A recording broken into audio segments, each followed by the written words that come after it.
এক শাশুড়ির তিনজন পুত্রবধূ ছিল।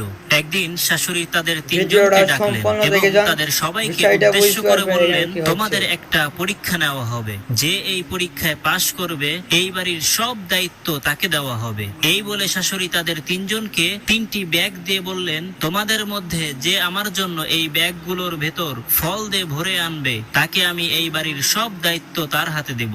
ছোট বউ ছিল অশিক্ষিত, সে ভাবলো মায়ের তো দাঁত নেই, তার জন্য নরম এবং ভালো ফল নিয়ে যাই। এদিকে মেজ বউ ভাবলো শাশুড়ি কি আর ব্যাগ খুলে দেখবে, নিচে পচা ফল দিয়ে উপরে কিছু ভালো ফল দিয়ে নিয়ে যাই।